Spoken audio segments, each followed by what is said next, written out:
క్షేత్రం మన ఆంధ్రదేశంలో ఉండడం మన అదృష్టం నిజానికి. ఆ ఉన్నటువంటి క్షేత్రం పరమేశ్వరుడు వెలిసినటువంటి కొండ పేరు శ్రీగిరి. మనం ఎవరినైనా గౌరవవాచకంతో పిలవాలి అనుకున్నప్పుడు శ్రీకారం చుడతాం పక్కన. శ్రీ దొరగారు, శ్రీ ఏదో ఇంకొకరు అని శ్రీకారం చుట్టి పిలుస్తాం. ఆ శ్రీకారం వేసామంటే వారిని గౌరవించి పిలిచాము అని. ఈ శైలమునకు ముందేమనుంది? శ్రీశైలము, దాని పేరు శ్రీగిరి. మిగిలిన కొండలు బోలెడన్ని ఉన్నాయి. ఏ కొండకైనా ఇలా ఉందా పేరు? ఉంది. దేనికి ఉంది? తిరుమల. తిరుమల కూడా శ్రీశైలమే. అందుకే వరాహ పురాణంలో శ్రీశైలే పూరయిష్యామి కించిత్ కాలాదనంతరం అన్నారు వెంకటేశ్వరుడు. శ్రీశైలములు రెండు. ఒక శ్రీశైలము తిరుమల. తిరు అంటే ద్రవిడ భాషలో గౌరవవాచకం, శ్రీకారం. తిరుమలై, మలై అంటే కొండ. శ్రీశైలము సంస్కృతంలోకి చెప్తే ఇది శ్రీశైలము. అక్కడ కరచరణాదులతో ఉన్నాడు, ఇక్కడ లింగమూర్తిగా ఉన్నాడు, రూపరూపిగా ఉన్నది ఒక్క పరమాత్మ, రెండుగా భాషిస్తున్నాడు. ఇక్కడ ఉన్నటువంటి శ్రీశైలము, ఆ కొండ పేరు శ్రీగిరి. ఈ శ్రీగిరి అన్న పేరు ఎందుకు వచ్చింది అంటే దాని గురించి స్థల పురాణం ఒక మాట మాట్లాడింది. ఒక భక్తురాలు నేను ఈ కొండగా మారాలని కోరుకున్నది కాబట్టి ఆమె శైలముగా మారినది అని కాదు. దాని యొక్క తాత్వికమైన రహస్యం వేరు. కొన్ని పరమ పవిత్రమైనటువంటి కొండలు ఉంటాయి. ఈశ్వరుడు కోరి కోరి అక్కడ స్వయంభూగా వెలుస్తాడు. అలా వెలియాలంటే అది ప్రాకృతముగా ఉన్నటువంటి కొండ కాదు, దాని యందు ఏదో శక్తి ఉండాలి. మీరు చూడండి, మనకి ఒక మాట మాట్లాడుతుంటారు, శిలాభోగం స్థలాభోగం అంటారు.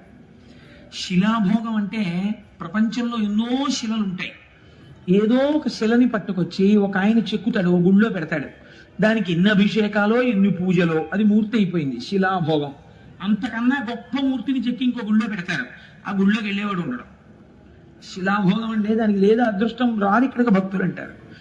స్థలాభోగం, మీరు కొన్ని కొన్ని స్థలాలు చూడండి, మహాత్ములు అడుగుపెట్టిన వేళా విశేషం ఏమిటో తెలియదు కానీ నేను విశాఖపట్నంలో చూశాను అలాంటి ఇల్లు.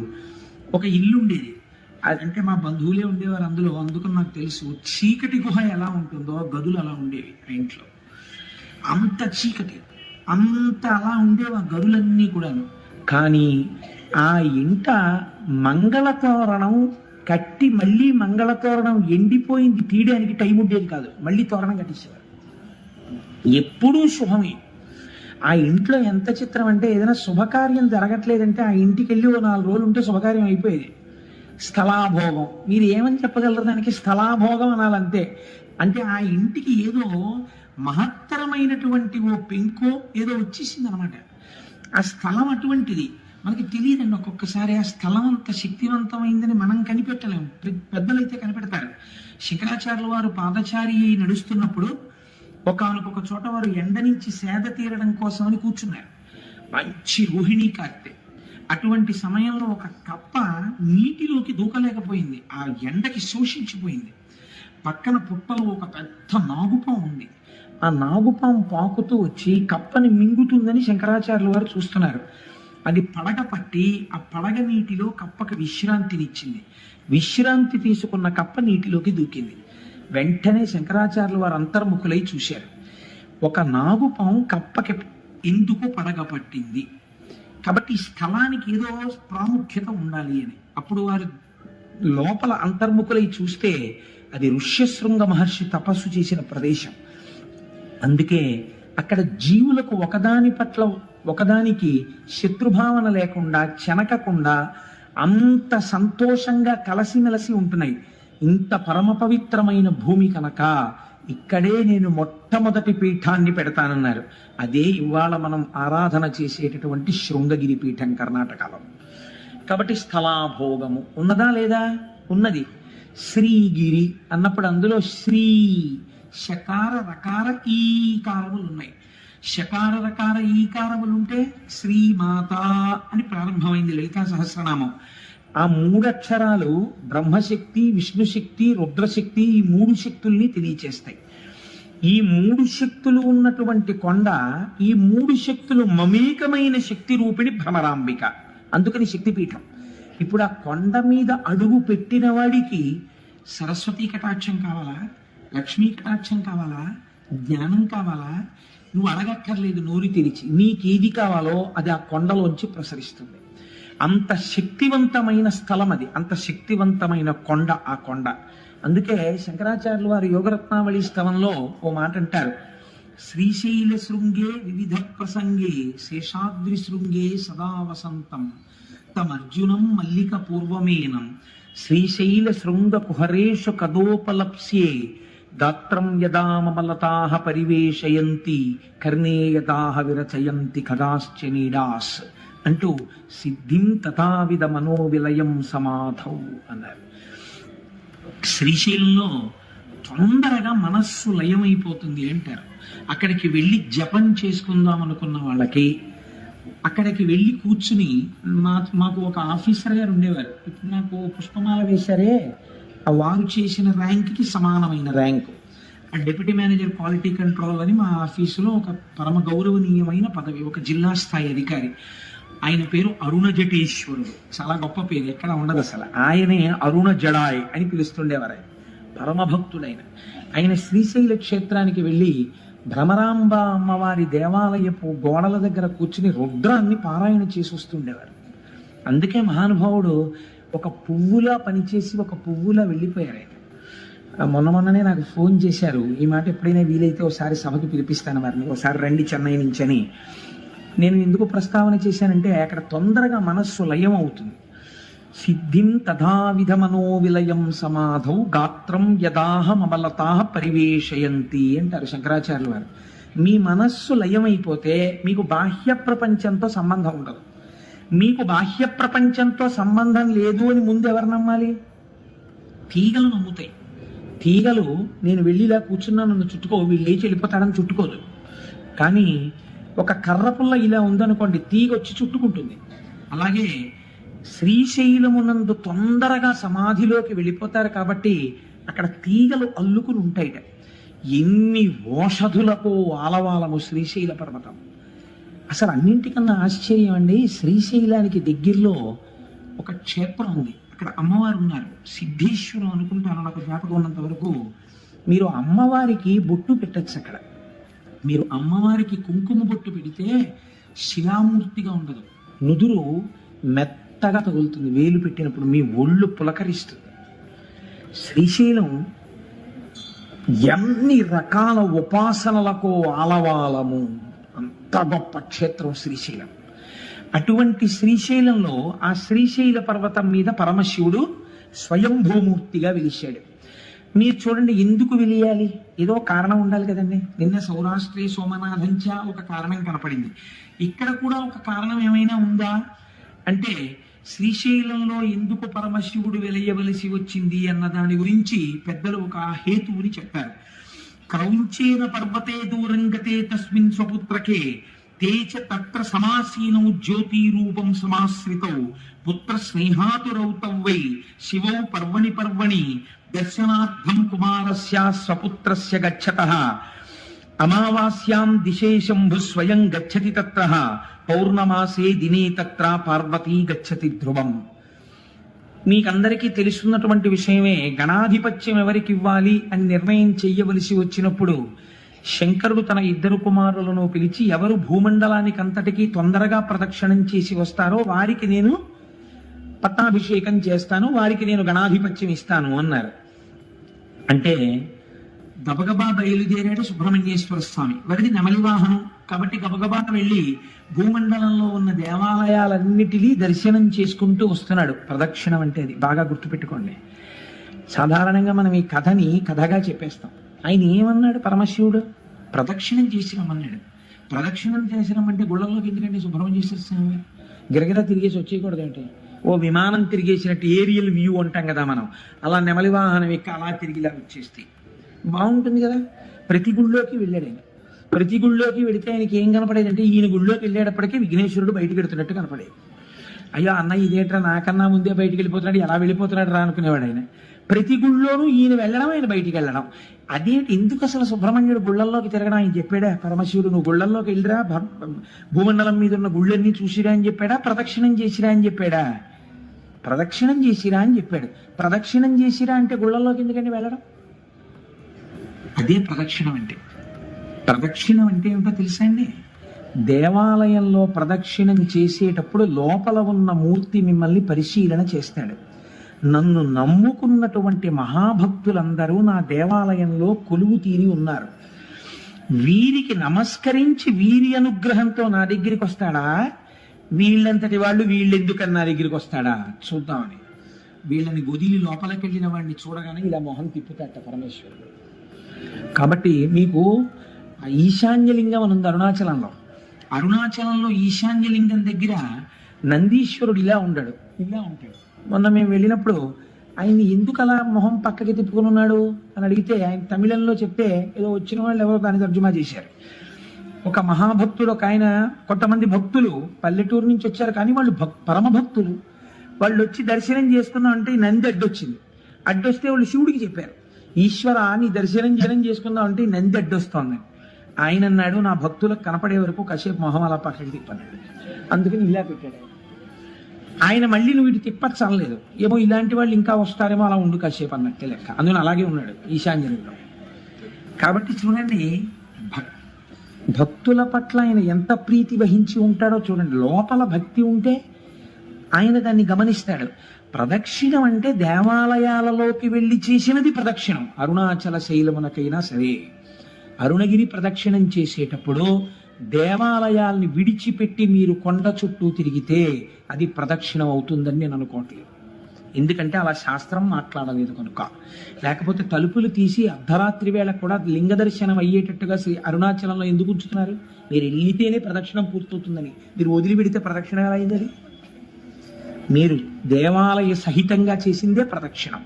మీరు లోపల తిరిగినప్పుడు కూడా ఆళ్వారులు ఉంటారు విష్ణువాలయం అయితే, నాయనారులు ఉంటారు శివాలయం అయితే, మీరు ప్రదక్షిణ పురస్సరంగా వెళ్ళాలి. చాలా మంది ప్రధాన దేవత దగ్గరికి వెళ్ళి వస్తారు, దానివల్ల ఈశ్వర అనుగ్రహం కలుగుతుందని నేను అనుకోవట్లేదు.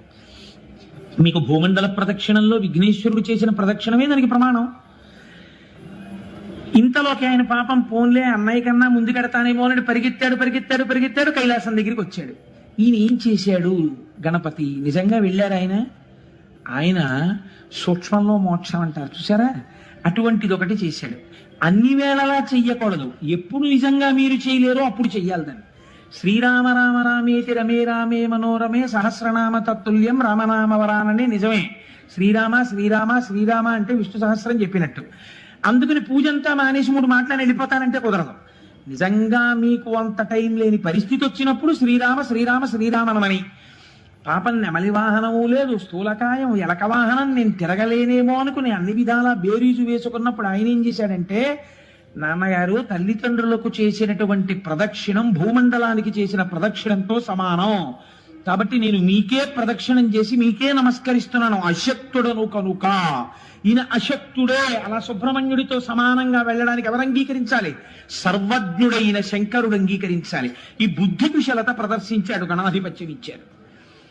చిన్నపిల్లలకి మొక్కుతనం ఉంటుంది కదండి, అందులో నువ్వు ఓడిపోయావురా అన్నారనుకోండి చాలా బాధగా ఉంటుంది. అంతవరకు ఎందుకంటే ఓ బస్సులో ఆడపిల్లలు మగపిల్లలు కలిసి వెళ్తున్నప్పుడు అంత్యాక్షరి పెట్టి గెలిచారని మగపిల్లలకి ప్రయత్నిస్తే పెద్ద అలరైపోతుంది. ఆడపిల్లలకి ఇస్తే మగపిల్లలందరూ మొహాలు ముడిచేసుకున్నారు మేము వెళ్ళినప్పుడు. అదో ముచ్చట అనుకోండి. ఎందుచేత అంటే ఓడిపోయావు అనేటప్పటికీ అది జీర్ణం కాదు, ఆ మాట వాళ్ళు అంగీకరించలేదు. అందుకే మనం ఇంగ్లీష్లో దానికి ఒక చమత్కారమైన మాట రన్నర్స్ అప్ అని పెట్టారు. ఏమిటో అంటే ఓడిపోయిన వారు అని అనకుండా ఇదేంటి, వీరిని గెలిచిన వారు వారు, వారిని గెలిపించిన వారు వీరు అని ప్రైజ్ ఇచ్చారనుకోండి, బహుశా సంతోషిస్తారేమో, ఓ మర్యాద ఉంది కాబట్టి. కనుక ఇప్పుడు సుబ్రహ్మణ్యుడు ఓడిపోయాడు, పెద్ద ఆయన గెలిచాడు, అందుకని వాడికి నేను పట్టాభిషేకం చేస్తున్నాను రా అన్నారు. అంటే అది అంగీకరించలేని అజ్ఞాని సుబ్రహ్మణ్యుడు కాడు. కానీ నాన్నగారు ఎలా అయినా ఈ ధర్మ సూక్ష్మం ఒకటి ఉంది శాస్త్రంలో అని చెప్పేసి అంగీకరించేసి ఆ అన్నయ్యకి చేసేశారు. అన్నయ్యకి చేసేశారని ఆయన బాధ కాదండి, అన్నయ్యకి చేసేశారని బాధ అయితే రావణాసురుడు కుబేరుడి మీద యుద్ధానికి వెళ్ళినట్టు యుద్ధానికి వెళ్ళాలి. ఆయనకి అది కాదు బాధ, ఓటమి వలన కలిగినటువంటి చిన్ని అక్కసు. చంటి పిల్లాడు కదండి సుబ్రహ్మణ్యుడు అంటే, ఆ మాత్రం లేకపోతే అందమే ఉంటుందండి పిల్లల దగ్గర. 70 ఏళ్ళు వచ్చినా పిల్లాడు అమ్మ దగ్గరికి వెళ్ళినప్పుడు అమ్మే, నాన్నగారి దగ్గరికి వెళ్ళినప్పుడు నాన్నగారే. పిల్లలు తల్లిదండ్రుల దగ్గర అలాగే ఉంటారు. అందుకని చిన్న కోపం వచ్చింది, కోపం వచ్చి నేను వెళ్ళిపోతున్నానని వెళ్ళిపోయాడు. ఎక్కడికి వెళ్ళిపోయాడు? ఎక్కడికి వెళ్ళిపోయినా తెలుస్తుంది వాళ్ళకి తెలియదేంటి సర్వజ్ఞులు పార్వతీ పరమేశ్వర్ల. కనుక చూశారు ఎక్కడికి వెళ్ళాడు వీడని. ఇంట్లో ఫంక్షన్ అయిపోయింది, పట్టాభిషేకం. ఓసారి వీడి దగ్గరికి వెడదాం రమ్మని కబురు చేశారు. రే నాన్న వచ్చి, అదేమిట్రా, నేను రాను అన్నాడు. పిల్లలు చూడండి మూతి పొడుచుకుని మీద ఎక్కి కూర్చుంటారు. నేను రాను ఇంట్లోకి అంటారు. తండ్రి 2 రెక్కలు ఎత్తి తీసుకొచ్చేయగలడు ఇంట్లోకి, కానీ అలా తీసుకురాడు. వెళ్ళి చాలా బతిమాలతాడు. అందులో ఏముంది? తండ్రి ఓటం ఉందా? తండ్రితనం ఉంది, తల్లితనం ఉంది కదండి. ఇప్పుడు మీకు శ్రీశైల క్షేత్రం వింటే ఏమర్థం అవుతోంది? శివలింగాన్ని చూడగానే మీకు ఎంత పులకరింత రావాలి, నువ్వు మా తండ్రివి. అందుకని కదా ఇంత బతిమాలడమా సుబ్రహ్మణ్యుడి కోసం. అందుకని పార్వతీ పరమేశ్వరుడు ఇద్దరు కైలాస పర్వతం నుంచి సుబ్రహ్మణ్యుడి కోసం వచ్చారు. చూడండి, ఈ అరుగు మీద పిల్లాడ కూర్చుంటే దెబ్బలాడిన నాన్నగారి మీద కోపం వచ్చి పిల్లాడు అక్కడ కూర్చుంటే నాన్నగారు వెళ్ళి ఇలా పక్కన కూర్చుని ఏదో చెప్దాం అనుకునే వాళ్ళకి వాళ్ళు లేచి మళ్ళీ ఈ అరుగు మీదకి వెళ్ళిపోతాడు. అలా సుబ్రహ్మణ్యుడు ఓ 24 క్రోసులు ముందుకు వెళ్ళిపోయాడు. వెళ్ళిపోతే శంకరుడు ఎక్కడికి వెళ్ళి కూర్చున్నాడు? ఆయన వెళ్ళి మల్లెతీగల చేత చుట్టుకోబడినటువంటి ఒక అర్జున వృక్షం కింద ఆయన కూర్చున్నాడు. ఆయన వెడితే అమ్మగారు ఊరుకుంటుంది ఏంటి? ఆవిడ మహాపతివ్రత, ఆవిడ కూడా గబగబా వెళ్ళింది పక్కకి. వెళ్ళి ఆవిడ కూర్చుంది. ఏమిటండి వీడు మంకుతనం, మీ అంతటా ఆయన అసలు ఏం బొత్తిగా బుద్ధి లేదు, ఏం చిన్నవారా చితకవారా, ఏమిటి మీ పెద్దరికం తెలుసుకోకుండా ఏమిటి మీరే బతిమాలు వస్తే వాడు వెళ్ళిపోవడం ఏమిటి అంది. పోన్లేదు పిల్లాడు అన్నారు. అని మొట్టమొదట అమావాస్య రాగానే చీకటి కదా, కొత్త ప్రదేశం కదా, ఒక్కడు ఎలా ఉన్నాడో ఏమిటో అని ముందు శంకరుడు వెళ్ళాడు. వెళ్ళి అయిపోయింది, అప్పటికి ఆలక తీరిపోయింది. వెళ్ళిపోయి అదే దండాయుధపాణి అంటారు ఆయన. వెళ్ళి ఆ పిల్లాడి దగ్గర కూర్చుని, ఏట్రా నాన్న ఇలా వచ్చావు అంటే అప్పటికి ఆయన మహాజ్ఞానిగా నిలబడ్డాడు. అంటే కోపం పోయింది. ఆ క్షేత్రం మనం దర్శనం చేస్తాం, అందుకే ఈయన అమావాస్య నాడు వెళ్ళి దర్శనం చేసి వస్తాడు. ప్రతి పౌర్ణమి నాడు అమ్మవారు వెళ్ళి దర్శనం చేసి మళ్ళీ వస్తుంటుంది శ్రీశైలానికి. పిల్లాడికి దగ్గరలో ఉన్నామనిపించుకోవడానికి అక్కడే ఉండి చక్కగా ఇద్దరిని చూస్తూ ఆ సుబ్రహ్మణ్యుడిని చూసుకుంటూ, ఎలాగో వచ్చాం కదా ఈ క్షేత్రానికి, ఇక్కడ చక్కగా ఈ మల్లె చెట్టు కిందకు వచ్చాం కదా అని పిలిచారు. ఎవరు ప్రార్థించారని పిలిచారు? ఇందులోనే మీరు శ్రీశైలానికి సంబంధించినటువంటి ఒక గొప్ప రహస్యాన్ని పట్టుకోవాలి. సుబ్రహ్మణ్యుడు అలిగితే తండ్రితనం చూపించి వచ్చాడాయన. సుబ్రహ్మణ్యుడు అలిగితే తల్లితనం చూపించి వచ్చాడాయన. మీరు కూడా అలక చేతనో అజ్ఞానం చేతనో అబ్బే భగవంతుడు ఎక్కడండి, అన్నీ నేనే ఈ శరీరం చూపించుకుని భగవంతుడికి దూరం అయిపోయాం మనం కూడా కదండి. ఇలా దూరం అయిపోయిన వాళ్ళు ఎవరైనా ఉంటే వాళ్ళ దగ్గరికి నేనే వెళ్ళిపోతానని చెప్పొచ్చి ఆయన శ్రీశైలంలో కూర్చున్నాడు. దూరం అయిపోయిన వాళ్ళని వెతుక్కుంటూ ఆయన వస్తే, ఆయన మా అమ్మ నాన్నగారు అక్కడ కూర్చున్నారనుకుని మీరే శ్రీశైలం వెళ్ళారనుకోండి, ఎంత సంతోషపడిపోతారండి. నా పిల్లలు చూడవే, కడుపున పుట్టిన వాడి కన్నా వీళ్ళు నా పిల్లలే చూడు, నా కోసం వచ్చాడు అని పొంగిపోతాట. అందుకే శ్రీశైల మల్లికార్జునుడిది ధూళి దర్శనం. ధూళి దర్శనం అంటే మీరు కాకినాడలో బయలుదేరి శ్రీశైలం వెళ్లే లోపల ఓ 10 గంటలో 15 గంటలో నిద్రపోతారు. ఏ బట్టలో కట్టుకుని ఏ హోటల్లోకో వెళ్ళి అన్నం తినేస్తారు. ఆ పచ్చడి మీద పోసేసుకుంటారు. ఓ 2 మాటలు మూత్ర విసర్జన చేసేస్తారు. ఇంకో మాట అవసరమైతే ఇంకొక శంక కూడా తీర్చుకుంటారు. ఆ బట్టలతో శ్రీశైలం కొండ మీద కడతారు. వెళ్ళిన తర్వాత మీరు ఒక కాటేజ్ ఏదో తీసుకుని లోపలికి వెళ్ళి స్నానం చేసి శౌచంతో వెళ్ళి శివలింగాన్ని ముట్టుకున్నారు అనుకోండి, కొంచెం చిన్నబుచ్చుకుంటాడు ఆయన. ఏమిటంత శౌచంగా వచ్చాడు వీడు అని. మీరు ఆ శ్రీశైల క్షేత్రానికి వెళ్ళగానే కాళ్ళ నిండా మట్టి పట్టేసి కాళ్ళు కడుక్కోకుండా చేతులు కడుక్కోకుండా స్నానం చేయకుండా పూర్తి చేసుకున్న శరీరంతో, అనగా దూరదేశం నుంచి వెళుతున్నారనుకోండి, ఎంత అశౌచం అండి. మరి మలమూత్ర విసర్జన చేసిన శరీరం ఎంత అశౌచంతో కూడుకున్నది. పైగా మీరు కొంతసేపు నిద్రపోయారు బస్సులో రైల్లో, నిద్ర ఎంత అశౌచం వస్తుంది. ఎందుకంటే కొన్ని శరీరంలోంచి విసర్జింపబడవలసినవి బయటికి వస్తాయి. నిద్రపోతే పుసులు కడతాయి కళ్ళు. ఇటువంటివన్నీ ఏర్పడినప్పుడు మళ్ళీ స్నానం చేసి కానీ దేవాలయంలోకి వెళ్ళకూడదు.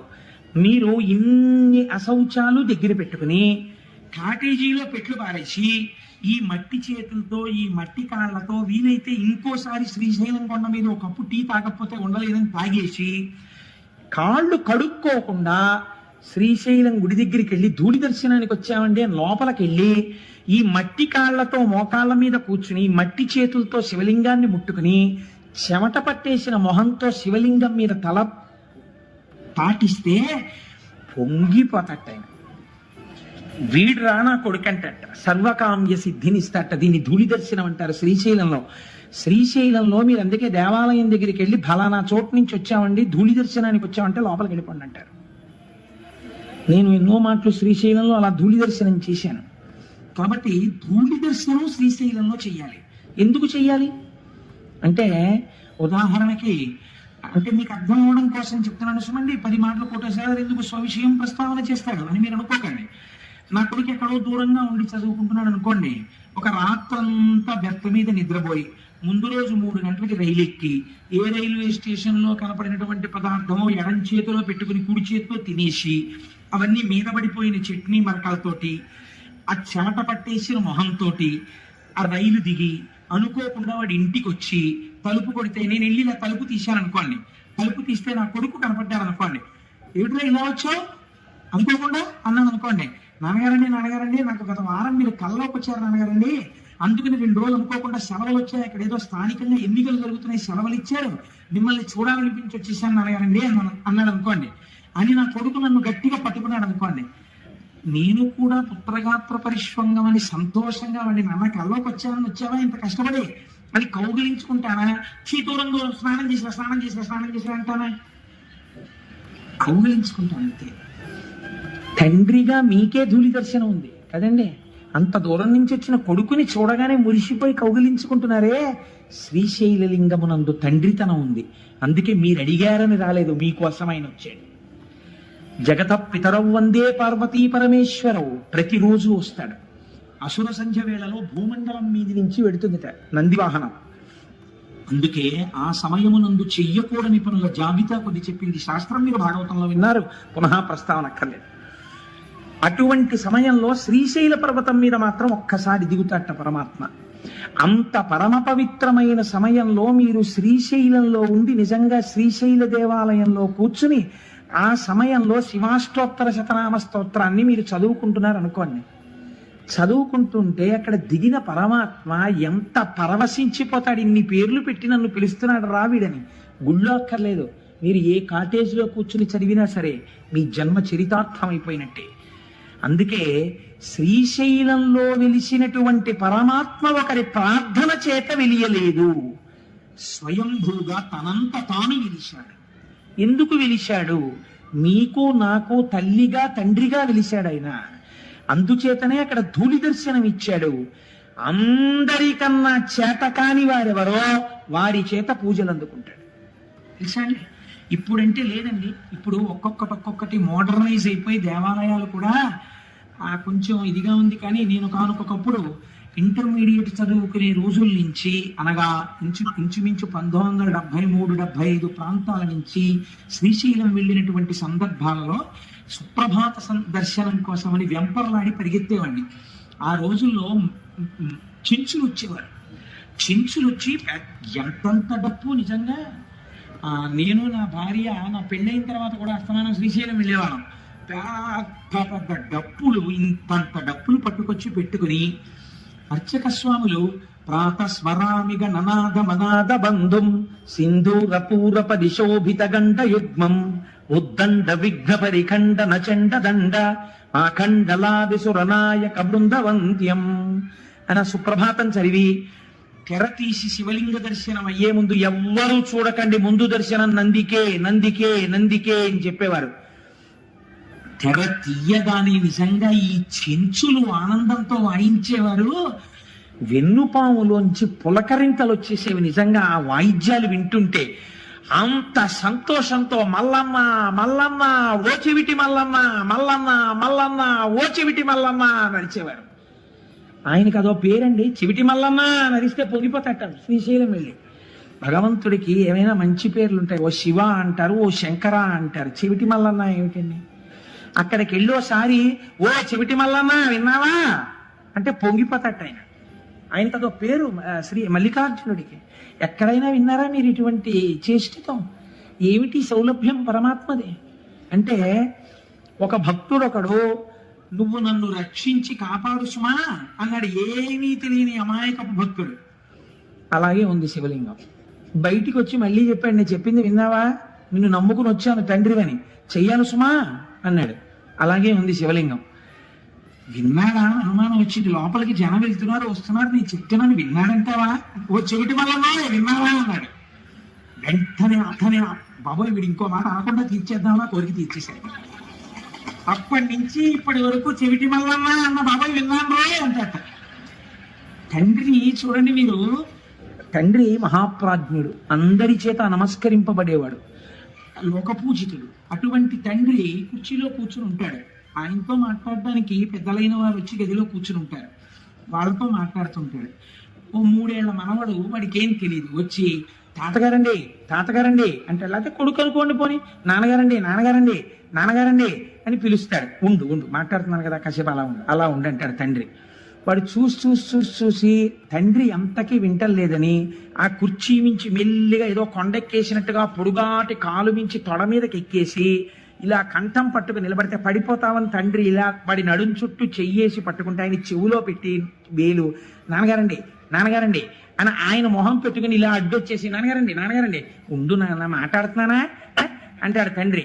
అంటుంటే ఆఖరికి నాన్నగారండి అని ఇలా కొడతారు. ఏమిట్రా అంటాడు తండ్రి. అంతేగాని పోలీస్ స్టేషన్లో కేసు ఎట్టేస్తాడు. ఏమిటి అంటే, నేను చెప్పింది వినరే అంటాడు వాడు. సరే చెప్పు ఏమిటి. ఇంతమందిలో వాడు అంటాడు, ఇందాక నుంచి చెప్పాను మీరు వింటే కదా చూడా అంటే, ఫోన్ లేదా చెవుడు చెప్పు ఏమిటి అంటే, మీరు నాకు జామకాయ తెస్తానన్నారు సాయంత్రం, తెస్తాను తప్పకుండా తీసుకొస్తాను, దిగు వెళ్ళు మీ అమ్మ దగ్గరికి అంటే. అంతేగాని తండ్రి కోపగించేసుకున్నాడా, పోలీస్ స్టేషన్లో కేసు ఎట్టాడా, అది తిరిగి కొట్టేశాడా? తండ్రితనం శ్రీశైలంలో కూడా అంతగా ఉంటుంది. సామాన్యమైన తండ్రికే అంత ప్రేమ ఉంటే మా స్వామి శ్రీశైల మల్లికార్జునుడికి ఎంత ప్రేమ ఉంటుందండి.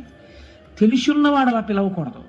వాడు నా కోసం వచ్చినవాడు, ఎంత నా మీద ప్రేమ ఉన్నవాడు కాబట్టి వాడు అలా వచ్చిన వాడిని గురించి ప్రత్యేకం రాయండి ఖాతాలో. శ్రీశైలం వచ్చాడంటే నేను ఒకటి ప్రార్థన అనుసరించి రాలేదు, తండ్రిగా వచ్చి కూర్చున్నాను. నేను తండ్రినని, నా కోసం వాడంత శ్రమపడి డబ్బు ఖర్చు పెట్టుకుని వచ్చాడు, మరి ప్రత్యేకం రాయొద్దు వాడి పేరు. గబుక్కుని చిత్రగుప్తుడి కంప్యూటర్లో ఏమైనా పొరపాట్లు పడిపోతాయేమో, నాన్న నువ్వే అక్కడ కూర్చో జాగ్రత్తగా రాయ్, వ్యాసుడు చెప్పేస్తుంటే నీ దంతాన్ని విరగ్గొట్టి ఏకదంతం శూర్పకర్ణమ్మని పేరు పెట్టుకుని అంత పెద్ద భారతాన్ని ఒక్క తప్పు లేకుండా రాశావు కదా, చక్క అక్కడ కూర్చుని శ్రీశైలం వచ్చిన వాళ్ళ పేర్లన్నీ చెప్తాడు.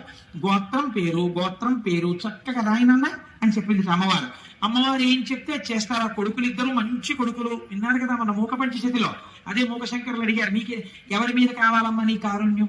కొడుకులు ఇద్దరు వృద్ధిలోకి వచ్చేశారు. భర్త మహానుభావుడు, లోక పూజితుడు, ఇంకా కారుణ్యం నీ బిడ్డలకక్కల్లా నీ భర్త కక్కల్లా, ఇంకెవరికి మా మీద ఉలకబోస్తాయన్నారు. అలా అమ్మవారు ఎంత కారుణ్యమూర్తి అక్కడ పెట్టింది ఆయన్ని. నువ్వు రాయిరా అబ్బాయింది. అందుకే మనం రవి సుధాకర వన్నిలోచన రత్నకుండల భూషిణి ప్రవిలమంబుగమమ్మునేలిన భక్త జన చింతామణి అని ఆ భ్రమరాంబికాష్టకం చేస్తూ ఓ మాట చెప్తాం. సాక్షి గణపతి కన్న తల్లి విసద్గుణావతి శాంభవి, మోక్షమొసగెడు కలక దుర్గవు మూల కారణ శక్తివి అని మా భ్రమరాంబ అని అమ్మవారిని స్తోత్రం చేస్తాం. సాక్షి గణపతిని పెట్టింది అమ్మవారు. అందుకే శ్రీశైలం వెడితే తప్పకుండా సాక్షి గణపతి దగ్గర ఆగాలి, లోపలికెళ్ళి పైకి చెప్పుకోవాలి, ఆత్రేయస గోత్రం కోటేశ్వర శర్మ అని చెప్పాలి. ఆయన టగటగటగా రాసేసుకుంటాడు, స్వామి కృతజ్ఞుడను అని బయటికి రావాలి. ఒకవేళ రేపు పొద్దున్న ఉత్తరోత్తర ఏమైనా పొరపాటు పడిపోయినా చీనోరుమై నువ్వు ఇప్పుడు వెళ్ళావు అంటే ఈయనకి అభాన్లో చెప్తాడు, లేదు వాడు వచ్చాడు అని చెప్తాడు. పొంగిపోతారు అమ్మవారు అయ్యవారు. అయ్య బాబోయ్ శ్రీశైలం ప్రత్యేకం తండ్రి కోసం అమెరికా నుంచి వచ్చిన వాళ్ళు అంటే వాడు వీడి, అందుకని 10 మందికి చూపించుకోవలసిన వాడు, వీడి జోలికి మనం వెళ్ళకూడదని వదిలిపెట్టేస్తారు. శ్రీశైల క్షేత్రం అంటే అంత గొప్ప క్షేత్రం. అటువంటి క్షేత్రము అదైతే మీకు ఇప్పుడు శ్రీశైలం విడితే ఏమిటి ఉండాలి బాగా ఆలోచించండి. శ్రీశైలం విడితే మీరు దేనితో వెళ్ళాలి? శ్రీశైలం నమ్మకంతో వెళ్ళాలి కదండి. నా కోసం మా తల్లిదండ్రులు వచ్చి విడిది చేసిన నెలవిది అని వెళ్ళాలి. మా అమ్మగారు నాన్నగారు ఉన్నారు లోపల, నేను కాళ్ళు కడుక్కోకపోయినా చేతులు కడుక్కోకపోయినా నేను ఇలా గుళ్ళోకి వెళ్ళేటప్పటికీ మా శివయ్య లేచి ఊరే నాన్న కాకినాడ నుంచి వచ్చావా అని గభాల్లో పట్టుకుంటాడు అని పొంగిపోయి వెళ్ళి, నాన్నగారండి మీ కాళ్ళకి నమస్కారం అండి అని శివలింగాన్ని పట్టుకుని నమస్కారం చేసేస్తే పొంగిపోయి ఒక్కసారి ఆ తెల్లటి చేతులతో ఆ మణికంకణములతో ఉన్న చేతులతో మీ చేతులు ఆయన పట్టుకున్నట్టుగా భావన చేసి మీరు నమస్కరించి బయటికి రావాలి. దీనికి ఏది ప్రధానం? విశ్వాసం ప్రధానం. కాబట్టి స్వామి అన్నారు శిఖరేశ్వరము అని ఒకటి శ్రీశైలంలో పెట్టారు. ఇక్కడ వచ్చింది తమాషా అంతా. ఈ శిఖరేశ్వరంలో ఏం చేస్తారు అంటే నువ్వులు పట్టుకెళ్ళి నంది యొక్క విగ్రహం దగ్గర పోస్తారు. చరణంది అంటారు. పూర్వకాలంలో చరణంది అని ఒకటి ఉండేది శివాలయాల్లో. మామూలుగా స్థిరనంది అని ఒకటి ఉంటుంది, అది కదలదు. చరణంది అని ఒకటి ఉంటుంది, అది కదులుతుంది. ఆ నంది అది ఎందుకు కదులుతుందంటే పూర్వం ఎందుకు పెట్టేవారంటే చరణందిని, చిన్న నందిని ఒకవేళ పూర్వం ఇంత వైద్య సదుపాయం ఉన్నటువంటి రోజులు కావు. ఏ అర్ధరాత్రి వేళో అపరాత్రి వేళో, అందుకే శివాలయం విష్ణువాలయం ఈ రెండు ఆలయాలు లేని ఊళ్ళు ఉండేవి కావు. ఈ రెండు ఆలయాలు తప్పకుండా ఉండాలి ప్రతి ఊళ్ళో. దేని కొరకు అంటే ఎవరైనా గర్భిణి అయ్యున్నటువంటి స్త్రీకి అనుకోకుండా నొప్పులు వస్తే పట్నానికి తీసుకెళ్ళడానికి అవకాశం లేకపోతే అంతరాలయం మూసేసి ఉన్నా కూడా పరిగెత్తుకుంటూ అర్చకుడి దగ్గరికి వెడితే ప్రధానమైన తలుపు తీసేవారు. తీస్తే ఈ చరణందిని తిప్పుతారు. ఎటువైపుకి ఈ బాధపడుతున్నటువంటి స్త్రీ ఉందో, గర్భిణీ స్త్రీ ఇల్లు ఎటుందో అటు ఈ నందిని తిప్పుతారు. ఈ చరణంది అటు తిరగగానే అటువైపు బాధపడుతూ ప్రసవం జరగకుండా బిడ్డ అడ్డుపడి ఇద్దరి ప్రాణాలు పోతాయేమో అనుకున్న వాళ్ళకి కూడా ఎందరికో సుఖప్రసవాలు జరిగినటువంటి గడ్డ ఈ గడ్డ. ప్రత్యేకించి త్రిలింగ దేశం ఈ దేశం. అందుకే అనేక శివాలయాలలో చరణందులున్నాయి. శిఖరేశ్వరమునందు కూడా మనం ఈశ్వరుణ్ణి పొందలేకపడుతున్న బాధ నుంచి విముక్తం కావడానికి నువ్వులు వేసి తిప్పుతాం. తిప్పి శ్రీశైల శిఖరం చూడాలి. కానీ యథార్థమునకు ఆ శిఖరము నందిశృంగములలోంచి కనపడదు. మీరు ఇక్కడ భావన చేస్తూ కళ్ళు తెరిచి అక్కడ చూడాలి. ఈ కన్నులు తెరిచి నందిశృంగములలోంచి చూస్తుంటే జేగురు రంగులో ఉన్నటువంటి శ్రీశైల మల్లికార్జునుడి యొక్క ఆలయం మీద ఉన్నటువంటి గోపురం మీద ఉన్న త్రిశూలంతో కూడి మెట్లు మెట్లుగా ఉన్నటువంటి శిఖరం మీకు ఇక్కడ కనపడాలి. పైకి మీకు ఆ చెట్లు అవి ఉన్నట్టుగా ఉండాలి, కానీ కళ్ళల్లో మాత్రం అది కనపడాలి. ఇక్కడ చిత్రం ఇక్కడ కనబడుతూ పైనున్న దాన్ని పక్కకి తీయగలగాలి. అలా ఎవడు తీశాడో వాడికి పునర్జన్మ నవిద్యతి. ఇంకా వాడికి పునర్జన్మ లేదు, ఎందుకంటే వాడు అంత ధారణ చేసి ఉన్నాడు కనుక. అందుకే శిఖరేశ్వరం దగ్గర ఒక పరీక్ష పెట్టాడు పరమాత్మ. అమ్మవారు అడిగింది ఒకసారి, ఏమయ్యా పరమాత్మ అంటే అమ్మవారికి తెలియక అడగదండి విషయాలు, మనకి తెలియ చెప్పడం కోసం అడుగుతుంది. ఏమండి ఏమిటి, శిఖరేశ్వరం దగ్గరికి వచ్చి నందిని తిప్పి చరణందిని ఇలా చూస్తే శిఖరం కనబడితే ఇక పునర్జన్మ లేదా, మోక్షం ఇచ్చేస్తారా? ఎలా ఇచ్చేస్తారండి అలాగే? అలా కుదురుతుందా అని అడిగింది అమ్మవారు. అడిగితే శంకరుడు అన్నాడు కుదురుతుంది, కానీ శ్రీశైలం వచ్చిన వాళ్ళందరికీ అలా ఇవ్వం మోక్షం. ఎవరికి కుదురుతుందో నీకు చూపిస్తాను రా పార్వతి అన్నాడు. ఒక వృద్ధ బ్రాహ్మణ రూపాన్ని ఆయన స్వీకరించారు. ఒక వృద్ధ బ్రాహ్మణిగా పార్వతీదేవి వచ్చింది. ఇద్దరు ఆ శిఖరేశ్వరం దగ్గరికి వచ్చారు. ఎందరో మెట్లు ఎక్కుతున్నారు, నంది శృంగములలోంచి చూస్తున్నారు, కిందకి దిగిపోతున్నారు. అక్కడే ఒక చిన్న ఊబిని సృష్టించారు. అందులో ఈ వృద్ధ బ్రాహ్మణుడు దిగిపోతున్నాడు. ఆ ఒడ్డున ఉన్నటువంటి వృద్ధ బ్రాహ్మణి అంది, మా ఆయన దిగబడిపోతున్నాడు, నా పసుపు కుంకాలు కాపాడబడాలి కదా, అందుకని ఒక్కసారి ఎవరైనా చెయ్యిచ్చి పైకి లాగండి, నేను వృద్ధురాలను, నా భర్తని పైకి లాగలేకపోతున్నాను అంటే గబగబా వచ్చి చెయ్యి ఇవ్వబోయారు. మీలో పాపం లేని వాళ్ళు పైకి లాగండి అనేటప్పటికీ నాకు పాపం లేకపోవడం ఏమిటి, ఎన్ని దిక్కుమాల పనులు చేశానని వెళ్ళిపోయాడు ప్రతివాడు. అటుగా ఒక వేశ్య కిందకి దిగుతోంది. ఈవిడ వేశ్య అని అందరూ అంటున్నారు. ఆవిడ దిగుతూ వచ్చి నేను లాగుతానమ్మా అని చేయి పట్టుకుంటే ఆవిడంది పార్వతీదేవి, ఏమమ్మా అందరూ మాకు పాపం ఉందని వెళ్ళిపోతుంటే నువ్వు ఒక్కదానివి వేశ్యవి అని వాళ్ళందరూ చెప్తున్నారు, వాళ్ళ పాపముల కన్నా నీ పాపము గట్టిది కదా, నువ్వు ఎలా లాగుతావు నా భర్తని అని అడిగింది. అయితే ఆవిడంది శ్రీశైల శిఖరం దృష్ట్యా పునర్జన్మ నవిద్యతే. అమ్మా నేను ఇప్పుడు శ్రీశైల శిఖర దర్శనం చేశాను, శ్రీశైల శిఖర దర్శనం చేత మోక్షం రావాలంటే పాపము లేదు పుణ్యము లేదు, రెండు సున్నా అయిపోతే కదా మోక్షం. ఇప్పుడు నా ఖాతాలో పాపం ఎక్కడుందమ్మా, పాపం లేదు పుణ్యం లేదు, అందుకుని లాగుతున్నానమ్మా, నేను అర్హురాలను అంది. విశ్వాసం నిజంగా ఉన్నది నీకు, ఈవిడికి మోక్షం ఇస్తున్నాను చూసావా పార్వతి. నంది శృంగములలోంచి చూడడం కాదు, ఇక్కడ ఉన్నది నా తల్లి, ఇక్కడ ఉన్నది నా తండ్రి, వాళ్ళ మాట సత్యం అని నమ్మిన వాడెవడున్నాడో వాడికి మోక్షం. కాబట్టి శ్రీశైల క్షేత్రంలో అడుగు పెట్టిన వాడికి ఉండవలసినది మనం మన తల్లిదండ్రుల దగ్గర ఉన్నామన్నటువంటి భావన ఉండాలి.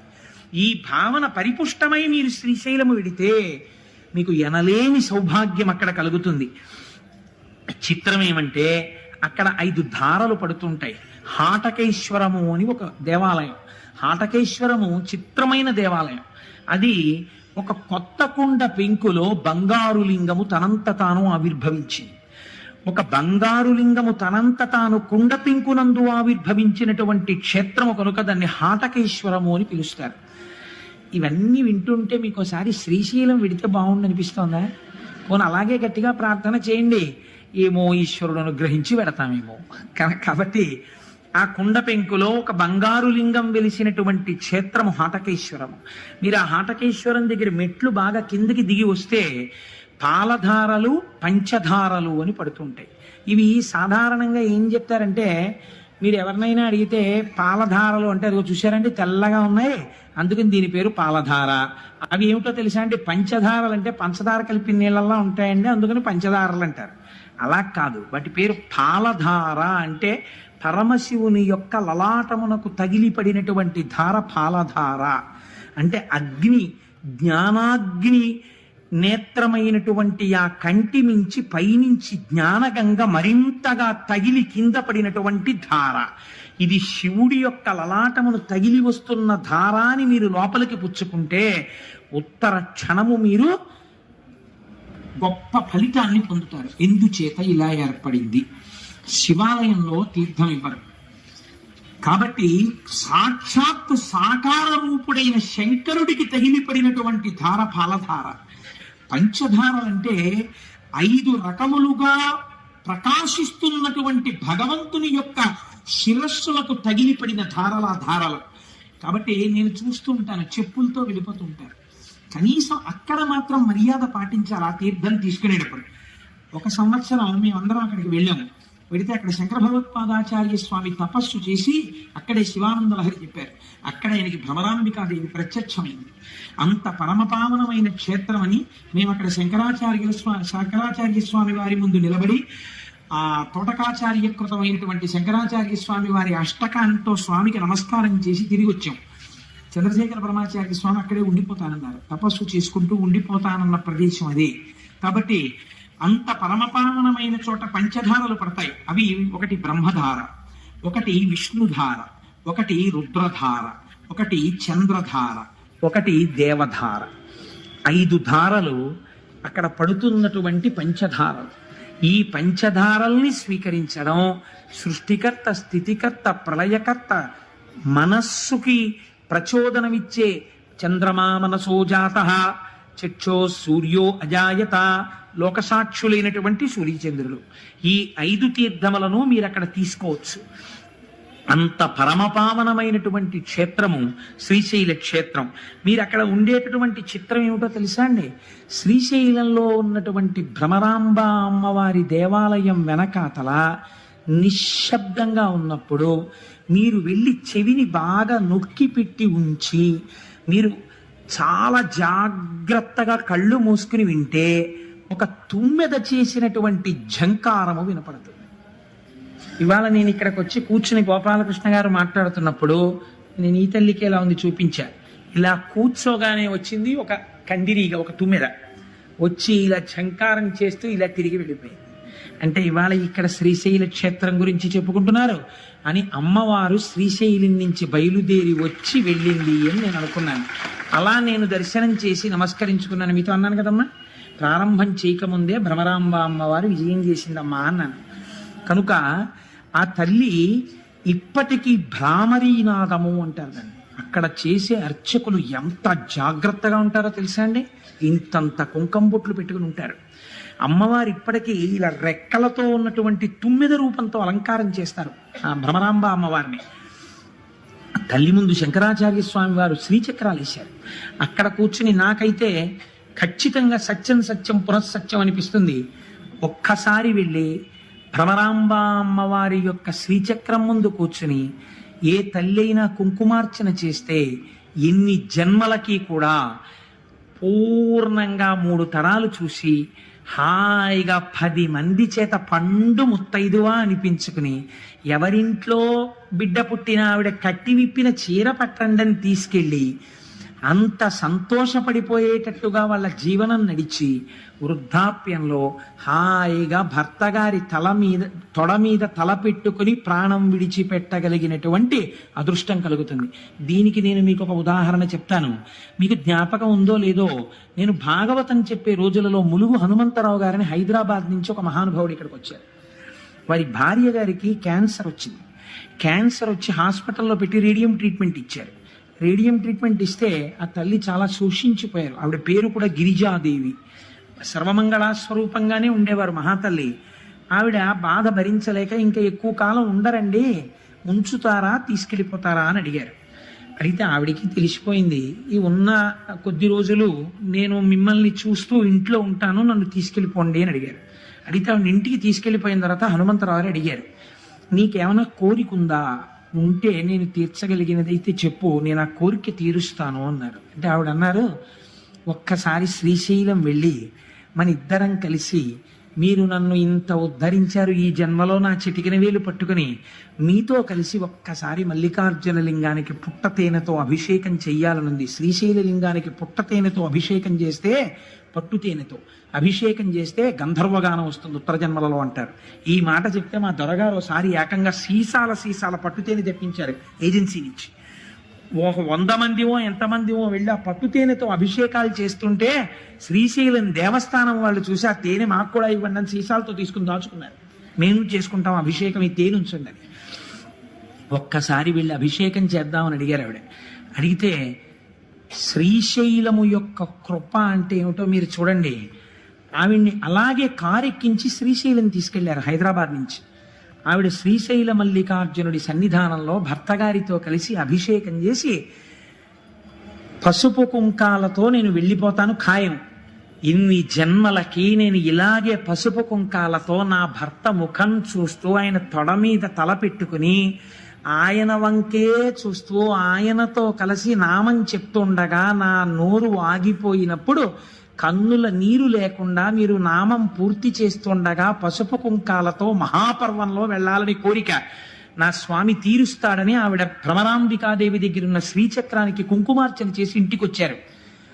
మహాశివరాత్రి మిట్ట మధ్యాహ్నం అయ్యవారికి అమ్మవారికి మారేడు దళాలతో పసుపు కుంకాలతో అర్చన చేసి చక్కగా భర్తని పిలిచి, నాకేదో వెళ్ళిపోతున్నానని అనిపిస్తోంది, నేను ఒక్కసారి శివాష్టోత్తరం చదువుతుంటాను, మీరు నాతో కలిసి చదవండి, మీ తొడ మీద తల పెట్టుకుని కొడుకుని కోడల్ని కూతుర్ని అల్లుణ్ణి చూస్తూ ఏ బెంగ లేకుండా మీ వంటి మహాత్ముడికి భార్యనయ్యాను, చాలు, చూస్తూ వెళ్ళిపోతాను, నా నామం ఆగిపోయిన దగ్గర మీరు నామం పూర్తి చెయ్యండి అని ఆ తల్లి ఎంత గొప్పగా చెప్పుకున్నారు. ఆ రోజుల్లో మహాశివరాత్రి మిట్ట మధ్యాహ్నం 12 గంటల వేళ భర్త గారి తొడ మీద తల పెట్టుకుని వెళ్ళిపోయారు. ఆవిడ కోరిక తీర్చేశాడు మల్లికార్జునుడు. గిరిజాదేవి ఆవిడ పేరు. నేను ఎందుకు అసలు ఇది చిత్రంగా నాకు ఆలోచనలోకి వచ్చింది ఈ విషయం. నేను ఎందుకు ఈ మాట చెప్తున్నానంటే, ఆ భ్రమరాంబిక అమ్మవారి ముందు ఒక్కసారి కూర్చుని భార్యాభర్తలై ధర్మపదంలో చెరించాలనుకుని చిటికిన వేలు పట్టుకున్నవాడు తప్పకుండా జీవితంలో చెయ్యవలసిన పని, అమ్మ దగ్గర కూర్చుని కుంకుమార్చన చేసుకోవాలి.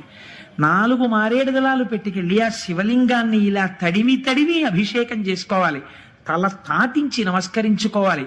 అంత అవకాశాన్ని తల్లిదండ్రులు ఇచ్చినా వినియోగించుకోకపోతే ఎవడు ఉద్ధరించగలడండి?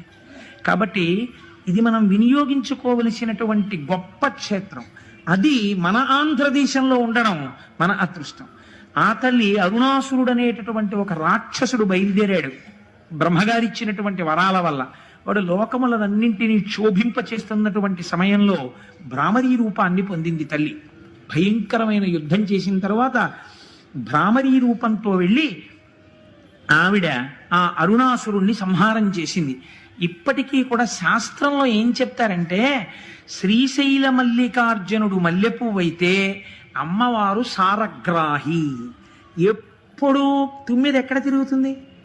పువ్వు చుట్టూ తిరుగుతుంది. ఆయన మల్లికార్జునుడు, ఆవిడ భ్రమరాంబికాదేవి. ఎక్కడ శివుడున్నాడో అక్కడ ఆవిడ భ్రమర రూపంతో తిరుగుతుంటుంది. అక్కడ శివుడున్నాడు, పైన శక్తి రూపంతో ఆవిడుంది. అందుకే ఇప్పటికీ ఆ నాదం వినపడుతుంటుంది.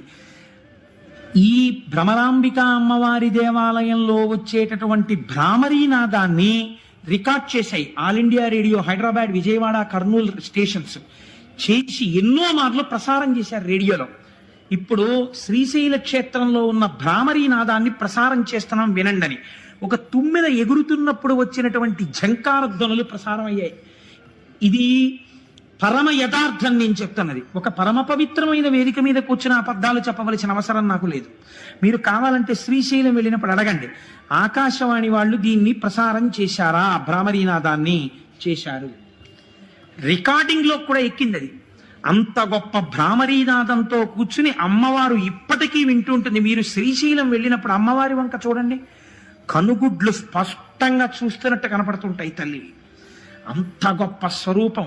నేను చెప్తున్నప్పుడు నాకు కళ్ళల్లో లేత ఆకుపచ్చ రంగు చీరతో అలంకృతమైనటువంటి అమ్మ నాకు అలా కనపడుతుండగా నేను చెప్తున్నాను యథార్థానికి. కనుక ఆ రెక్కలతో అమ్మవారు అలా కూర్చుని ఉంటుంది. ఎదురుకుండా పెద్దవి చిన్నవి శ్రీచక్రాలు వేసి ఉంటాయి. వాటి మీద చక్కగా హడావిడి ఉండదు. బ్యాచ్ వైజ్ పిలుస్తారు. శ్రీచక్రం దగ్గర పట్టేటట్టుగా కూర్చుని చక్కగా మీరు కుంకుమార్చన చేసుకుని అక్కడ కూర్చుని సౌందర్యలహరిలోంచి 4 శ్లోకాలు చదువుకుని అవిద్యానామంతస్తిమిరమిహిరోద్దీపనగరి జడానాం చైతన్యస్తబకమకరంద శృతిచరి దరిద్రాణం చింతామణిగుణనికా జన్మజలధౌ నిమగ్నానాం దంస్ట్రా మురరిపువరాహస్య భవతి అని అక్కడ కూర్చుని 4 శ్లోకాలు చెప్పుకుని వస్తే జన్మ ధన్యమైపోతుంది. అంత గొప్ప స్థితి అక్కడ శక్తిపీఠంగా ఉన్నటువంటి భ్రమరాంబ అమ్మవారు. ఇంకా చాలా ఆశ్చర్యకరమైనటువంటి విషయం, అక్కడ ఉన్నటువంటి స్వరూపాలలో వీరభద్రుడు అని ఒక ఆయన ఉన్నారు. మీరు శ్రీశైల మల్లికార్జున దర్శనం చేసి బయటికి వచ్చి ఎడం పక్కకి వెళ్ళినప్పుడు అక్కడ ఈ వీరభద్రుడు కనబడతాడు. ఆ వీరభద్రుడికి ఉన్నటువంటి గొప్పతనం ఏమిటో తెలుసా అండి? బయలు వీరభద్రుడు అని క్షేత్రపాలకుడు ఒక ఆయన ఉన్నారు. శ్రీశైలంలో ఉన్న వీరభద్రుడి గురించి ఏం చెప్తారో తెలుసా అండి? రక్త సంబంధమైనటువంటి వ్యాధులు శరీరంలో పొటమరిస్తే అటువంటి వారు శ్రీశైల క్షేత్రంలో ఉన్న వీరభద్ర స్వరూపం దగ్గర కూర్చుని ప్రతిరోజు 1 గంట సేపు శివనామాలు చెప్పుకొని కొద్ది రోజులు అక్కడ ఉండి వస్తే ఆ వ్యాధులు నయమైనటువంటి సందర్భాలు ఎన్నో ఉన్నాయి.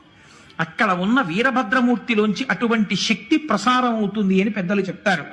అక్కడే ఆ తల్లి చంద్రవతి అనబడేటటువంటి ఒక రాజకుమార్తె ఒక భయంకరమైనటువంటి గడ్డు కాలాన్ని ఎదుర్కొంది. తన తండ్రే తనని మోహించాడు. ఆమె పరిగెత్తి శ్రీశైల క్షేత్రాన్ని చేరుకుని కృష్ణానదిని దాటి ఇప్పటికే పచ్చల బండ అని పిలుస్తారు. అందుకే శ్రీశైల మల్లికార్జునుడే శపించాడని కొందరంటారు, ఆమె శపించిందని కొందరంటారు. ఏదైనా ఇప్పటికీ అక్కడ పచ్చల బండ ఉంది. ఆ పిల్లని తరువుకొస్తున్నటువంటి రాజు వెంటబడ్డాడు. పిల్ల గుళ్ళో వెళ్ళిపోయి శివలింగాన్ని చూసి ఆమె లింగం అనలేదు, వీడు మల్లికార్జునుడు అంది ఆమె. అని ఆవిడ ఏం చేసిందంటే చేతిలో మల్లెపూల దండ తీసి చేత్తో పట్టుకుని ఈ మల్లెపూల దండ సిగకి చుట్టుకుని, మల్లికార్జున నేను నీకు ఇవ్వగలిగింది ఇదే, ఇది నీ సిగకి చుట్టుకుని నన్ను కాపాడు అంది. ఉత్తర క్షణం లింగోద్భవమూర్తి అంటారు. ఇక్కడ వరకే కనపడతారు లింగోద్భవమూర్తి. మీరు ఎప్పుడైనా శ్రీకాళహస్తిలో ప్రదక్షిణం చేస్తున్నప్పుడు వెనక గోడ మీద చూస్తే కనపడతాడు లింగోద్భవమూర్తి. ఎప్పుడైనా శివాలయాల్లో పెద్ద పెద్ద గుళ్ళకి వెళ్ళినప్పుడు జాగ్రత్తగా చూడండి, ఉంటారు లింగోద్భవమూర్తి. మొన్న నాతో దేవాలయాలకు వచ్చినప్పుడు నేను అరుణాచలంలో చూపించి చెప్పాను, దీని గురించి నన్ను అడగండి మీకు చెప్తానని. నన్ను ఎవరు అడగలేదు, మర్చిపోయారు, నేను మర్చిపోయాను. కనుక ఆ లింగోద్భవమూర్తి స్వామి వచ్చి నీవు పచ్చల బండవగుదువుగాక అన్నాడు. ఎంతటి దుష్కృత్యము చేశాడో ఇప్పటికీ మనకి నిరూపిస్తూ ఆ రాజు పచ్చల బండ ఇప్పటికీ అక్కడ పడున్నాడు. ఈవిడ ఇచ్చినటువంటి మల్లికా పుష్పముల దండని తన సిగకి చుట్టుకుని మల్లికార్జున అని వేరొక మారు పిలిపించుకున్నాడు స్వామి. కాబట్టి అనేక రకాలుగా ఆయనకి ఆ మల్లికార్జున నామము సుస్థిరమైపోయింది అక్కడ. ఇక్కడే వృద్ధ మల్లికార్జునుడు అని ఒక మల్లికార్జునుడు. ఇది ఒక చిత్రమైన శివలింగం. శ్రీశైలం వెళ్ళిన వాళ్ళు చూసి ఉంటారు. వృద్ధ మల్లికార్జునుడని ఆ శివలింగం ముడతలు పడిపోయి ఉంటుంది. బాగా జర్జరీభూతమైన శరీరం ఎలా ముడతలు పడిపోతుందో అలా ముడతలు పడిపోయి ఉంటుంది. ఆ ముడతలు కూడా చూడండి బాగా ముసీలి వాళ్ళు అయిపోయిన తర్వాత రక్తం తగ్గిపోతుంది శరీరంలో. ఆ ముడతలు ఇలా దగ్గరగా వచ్చేసి ఉంటాయి. ఈ దగ్గరగా వచ్చేసిన ముడతల దగ్గరికి వెళ్ళి ఇలా మీరు ఎత్తి పట్టుకుని ఇలా అంటే అది అలా నించుంటుంది. ఆ ముడత ఇంకొంచెం యువతలు ఇలా అంటే ఇలా నించుంటుంది, ఇలా నించుంటే ఇలా నించుంటుంది, ఇటుపక్క ఇలా నించోబెడితే ఇలా నించుంటుంది, ఓ 7 అంకెలా నించుంటుంది. మా అమ్మ బాగా వృద్ధురాలు అయిపోయినప్పుడు నేను మా అమ్మ చేయి పట్టుకుని ఆడుకుంటుండేవాడిని. అమ్మ ఇదిగో చూసావా ఎలా నిలబడుతోందో అని. తల్లే కదండి, ఏమిటి నాన్న అని ఇలా అనేది పాపం ఆవిడ. కాబట్టి అలా ముడతలు పడిపోయినటువంటి శరీరం ఎలా ఉంటుందో వృద్ధ మల్లికార్జునుడు కూడా అలాగే ముడతలు పడిపోయి ఉంటాడు. ఈ మల్లికార్జునుడు ఎప్పుడు వెలిశాడు అని మీరు అడిగారు అనుకోండి, దానికి సాధికారికంగా ఏమీ చెప్పరు. కానీ అసలు అక్కడ జరిగినటువంటి విచిత్రం ఒకటి ఉంది. మహీశూర మహారాజు అని ఒక మహారాజు గారు ఉండేవారు. ఆయనకు ఒక కుమార్తె ఉండేది. ఆమె శంకరుడి యొక్క సౌందర్యాన్ని ఉపాసన చేసింది. శంకర సౌందర్యం అంటే మాటలు కాదు. ఈశ్వరుడు భర్తగా కావాలని ఎవరు ప్రకటన చేయరు. కారణం ఏంటంటే సాధారణంగా తండ్రిగా ఉపాసన చేస్తారు ఆయన్ని. కాబట్టి ఆమె శివుణ్ణి మోహించింది. ఏమందగాడంది ఆవిడే. నాకు అలాంటి భర్త కావాలంది. చూద్దాం ఏం చేస్తుందో ఈ పిల్లని. శంకరుడు కల్లోకి వచ్చాడు. మీరు విందురు కానీ ఎదురు అసలు శివస్వరూపం అంటే ఎలా ఉంటుందో చూద్దురు కానీ, అందం పార్వతీ కళ్యాణంలో వస్తుంది, అప్పుడు అవధరిద్దురు కానీ. కనుక ఆయన ప్రత్యక్షమై అన్నాడు, నీకు నన్ను వివాహం చేసుకోవాలనుంటే శ్రీగిరి పర్వతం మీద ఉన్నటువంటి తెల్లమద్ది చెట్టు కింద ఉన్న మల్లె పొదలో ఉన్నాను, రా నిన్ను వివాహం ఆడతానన్నాడు. ఆడపిల్ల కదా, కన్య కదా, వస్తుందా చూద్దామని ఆమె ఒక్కతే వచ్చేసి ఆ చెట్టుని పొదని వెతుకుతోంది. పార్వతీదేవంది, లోకంలో జగత పితరవు వందే పార్వతీ పరమేశ్వరవు అని చెప్తారు, ఈ బుద్ధి ఎప్పటి నుంచి వచ్చింది మీకు అని. అంటే ఆయన అన్నాడు, కాదు ఆమె నన్ను అంత భక్తితో ఆరాధన చేసింది. ఇక్కడ వివాహం అనగా నేను ఆవిడ్ని నాలోకి తీసుకోవడం. అంటే అమ్మవారంది, ఓహో అందుకే వివాహం చేసుకుంటానని మాట ఇచ్చారా, అంత భక్తి ఉందా ఉపాసనలో అంది. అంటే నిజంగా అమ్మవారికి తెలియక కాదు, లోకానికి చెప్పడం కోసం ఆ పిల్ల భక్తిని. అంటే శంకరుడు అన్నాడు, చూపిస్తాను చూడు ఎంత భక్తి తత్పర్రాలో అని. వెంటనే ఒక 96 సంవత్సరముల వృద్ధుడుగా మారిపోయాడు. వృద్ధుడిగా ఉన్నప్పుడు మరీ అందంగా ఉంటాడు మా స్వామి. చంద్రశేఖర పరమాచార్య స్వామి వారిలో ఉంటాడు. ఆ అందం వేరు కదండి.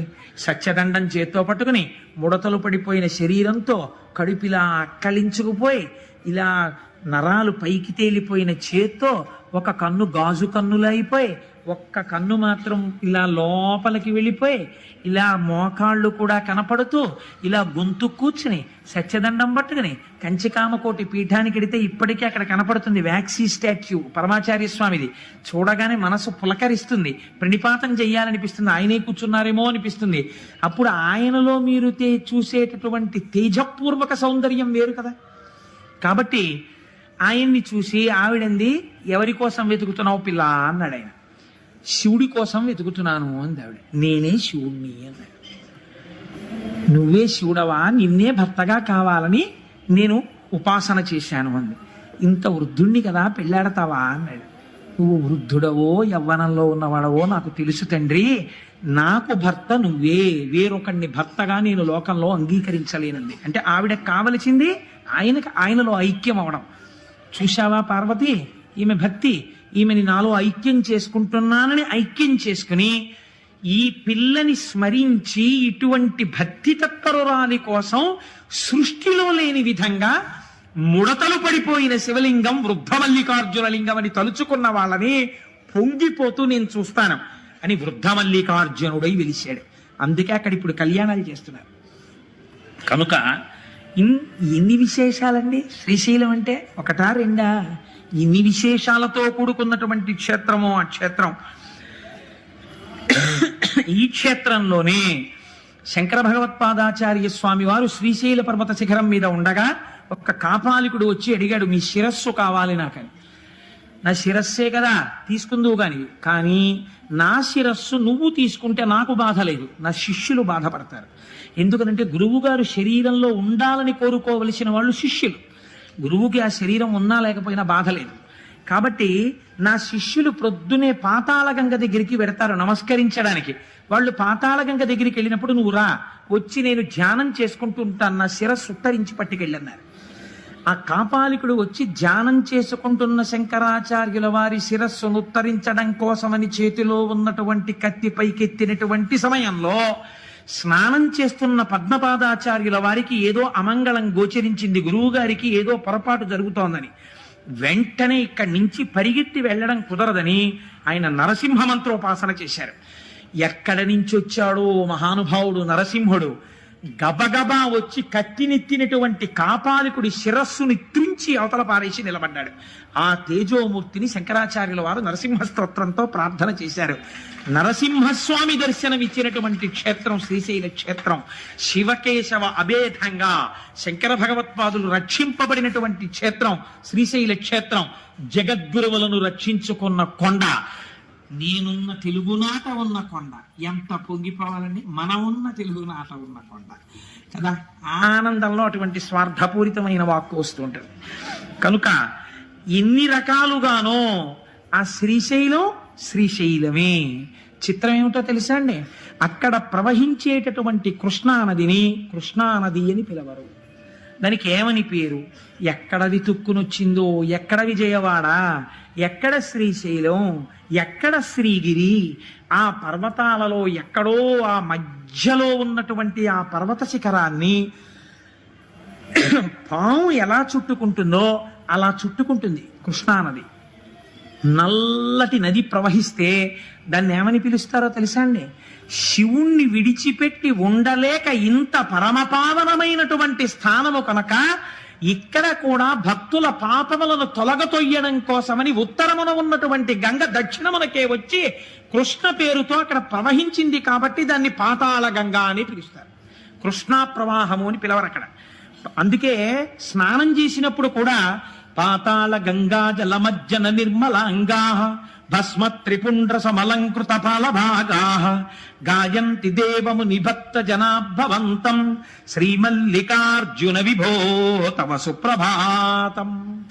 తెల్లవారుజామున చూడాలండి అందం. నిజంగా శ్రీశైల క్షేత్రంలో ఎటువంటి వాళ్ళు కూడా సుప్రభాతం విందామని 3 అయ్యేటప్పటికి లేచిపోయి కార్లు జీపులు పెట్టుకుని ఆ పాతాళగంగ దగ్గరికి వెళ్ళి ఆ మెట్లన్నీ దిగిపోయి ఆ పాతాళగంగలో చక్క ఇలా తేలిపోతూ స్నానాలు చేసేసి మళ్ళీ సుప్రభాతం పాడేస్తారని ఇలా నుదుట విభూతి రేఖలు పెట్టేసుకుని ఇంతంత బొట్లు పెట్టేసుకుని హరహర మహాదేవ శంభో శంకర సాంబ సదాశివ అంటూ గబగబా వెళ్ళిపోయి ఆ పెద్ద పెద్ద గేట్లు లోపలికి ఎడుతున్నప్పుడు 2 పక్కల ఇలా క్యూలు నడవడం కోసమని ఏర్పాటు చేసినటువంటి ప్రాకారాలు లాంటివి ఉంటాయి.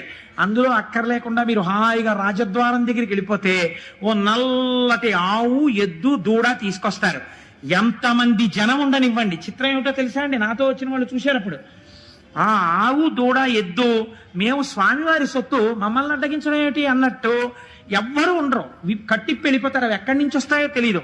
చక్కగా ఇలా తల్లాడించుకుంటూ ఠాంగ్ ఠాంగ్ గంటలు మోగించుకుంటూ తిన్నగా వెళ్ళిపోయి మల్లికార్జున స్వామి వారి రాజద్వారం దగ్గరికి వెళ్ళి నిలబడతాయి.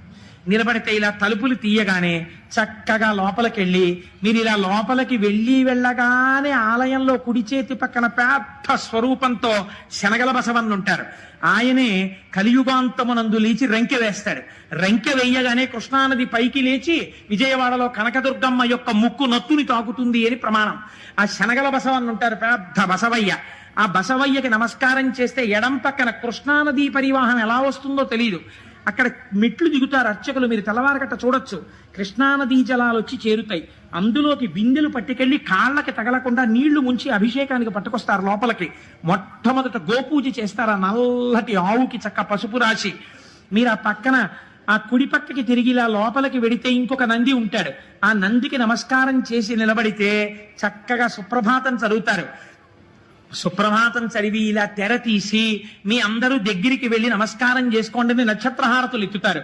ఆ నక్షత్రహారతిలో ప్రకాశించిపోతున్న శివలింగాన్ని చూస్తూ జయ జయ జయ జయ శంభో జంభవిత్ పూర్వదేవ ప్రణత పద సరోజద్వంద్వ నిర్ద్వంద్వ బంధో జయ జయ జయ జన్మస్థేమ సంహారకార ప్రణయ సగుణ మూర్తే పాలయాత్మాం ప్రసన్నాం వధూ ముఖం వల్గ తపాంగ రేఖం అఖండితానందకర ప్రసాదం విలోకయన్ విస్ఫురదత్మభావ సమే గతి శ్రీగిరి సార్వభౌమ కురంగపాణి కరుణావలోక సురోత్తమశ్చంద్రకళావతంస వధూ సహాయ సకలేష్టదాత భవిత్యసౌ శ్రీగిరి భాగ్యరాశి అని స్తోత్రం చేసుకుంటూ మీరు ఆయన్ని నమస్కారం చేసి ఇలా కుడి పక్కకి వెళ్ళి ఎడం పక్కకి తిరిగితే వీరభద్రుడు కనబడతాడు.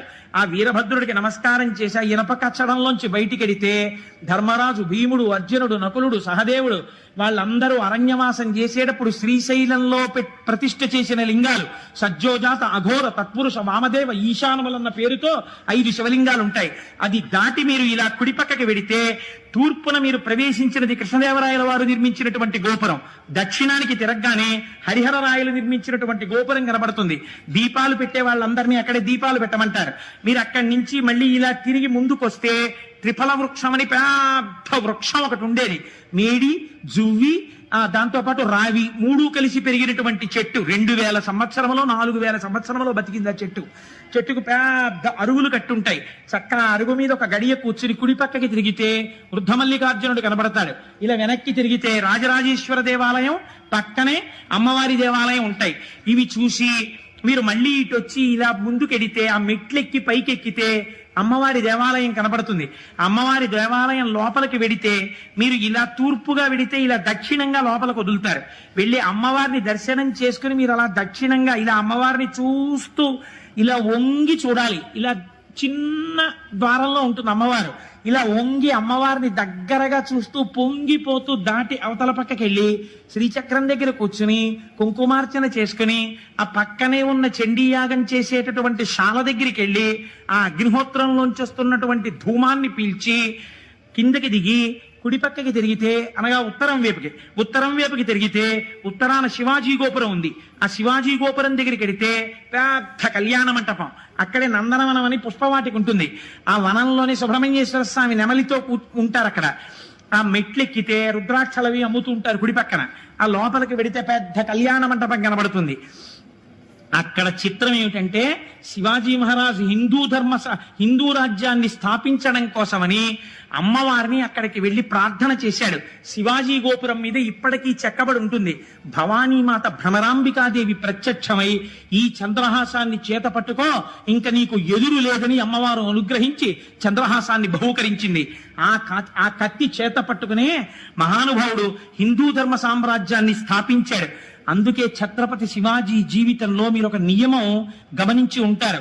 పరస్త్రీలు ఒకవేళ పరాయి సైనికుల యొక్క భార్యలు తనకి బందీలుగా దొరికితే గాజులు, పువ్వులు, పసుపు, కుంకమిచ్చి అమ్మవారి ప్రతి గృహిణిగా ఉన్నది అమ్మవారే అని వాళ్ళందరికీ పసుపు కుంకాలు తన చేతులతో పెట్టి పల్లకీకి డేరాలు కట్టి ఎవరికీ కనపడకుండా తన సైనికులతో మోయించి శత్రుస్థావరాలకు పంపించేసేవాడు తప్ప ఎన్నడూ ఎంత అందగత్తె అయినా పరకాంత వంక చూసినవాడు కాడు.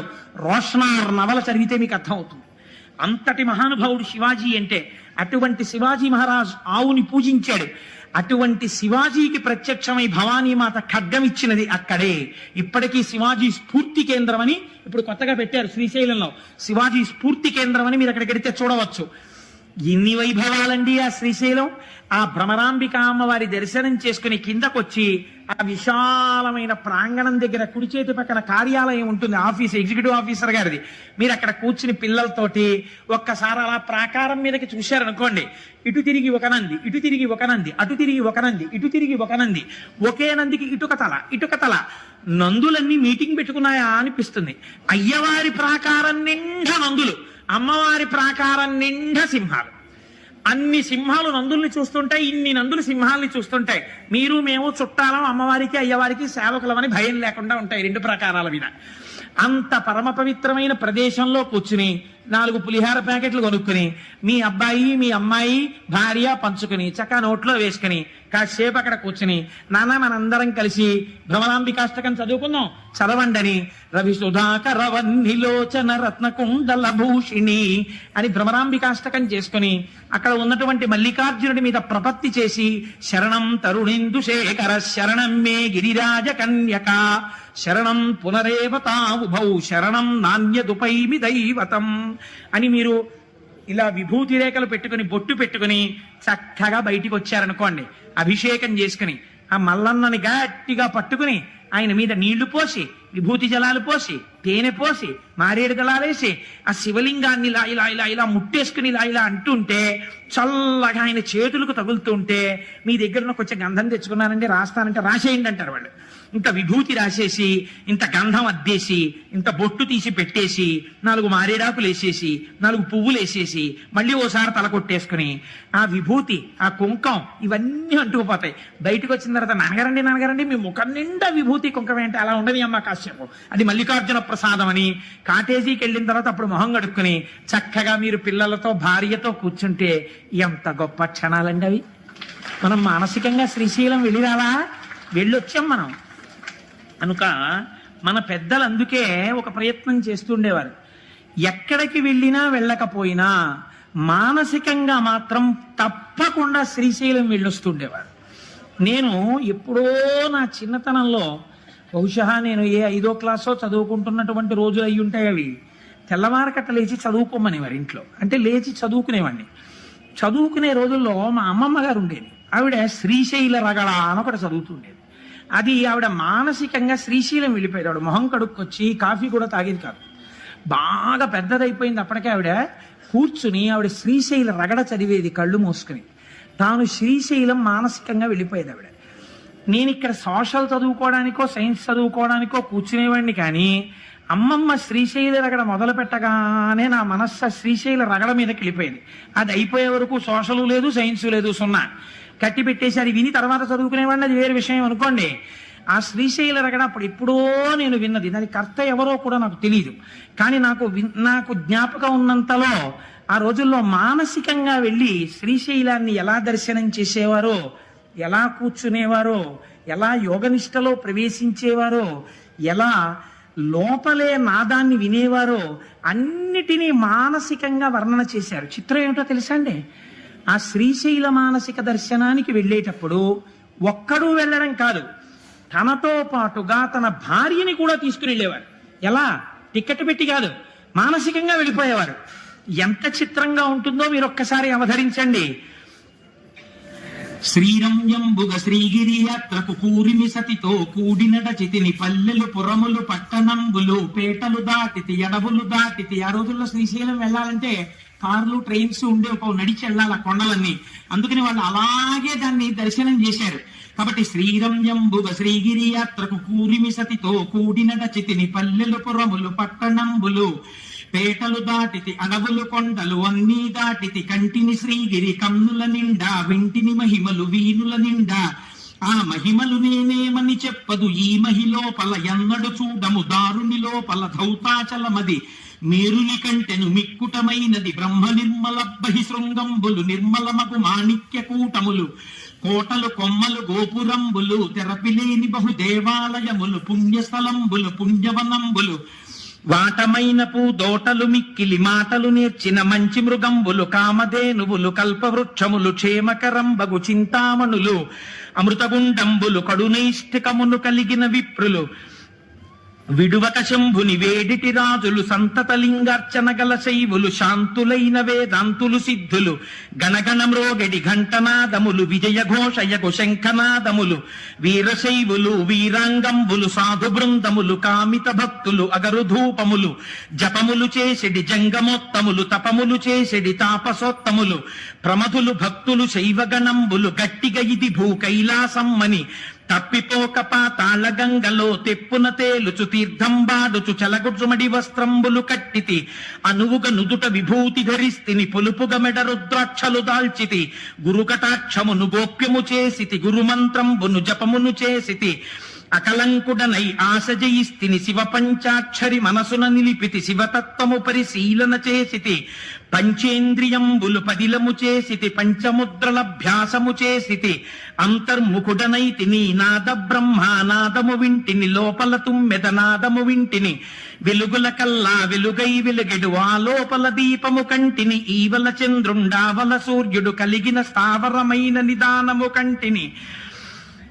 కంటికి ఇంపగు పండు వెన్నెలా విరిసిన షట్కమలంబులు షట్స్థలంబులు పిండండములో బ్రహ్మాండము కంటిని అంతట అక్కడ చెంగల్వ కొలనులో ఆడుచున్నరా సంసను పట్టితి చాల 1000 స్తంభాల మేడలో బాలిక కూడుకు కేలిసలిపితిని మల్లికార్జునుని మదిలో దలచితి ముందర భృంగికి మ్రొక్కి వేడితిని నందికేశ్వరుని నమ్మి భజించితి చండీశ్వరునకు దండము పెట్టితి మళ్ళీ మళ్ళీ మహిమను పొగడుచు పిళ్ళారయ్యకు ప్రియముగ మొక్కితి ద్వారపాలకుల దర్శనమాయను ద్వారమందురతనాల గద్దెపై చూచితి నెవ్వరు చూడని లింగం చూచితి కేవల సుందరలింగం నిరుపద్రవమగు నిశ్చల లింగం ఆదితేజమగు వైక్యలింగం రాజితమైన విరాజిత లింగం పూజనీయమగు పురాణలింగం లింగముగనుగొని లింగదేహినై లింగంగులతో లింగ నిర్గుణ సంగతి కంటిని లింగమందుమది లీనము చేసితి జీవన్ముక్తుడనైతిని అంకమందు భ్రమరాంబిక ఉండగ మల్లికార్జునుని కోరి పూజించితి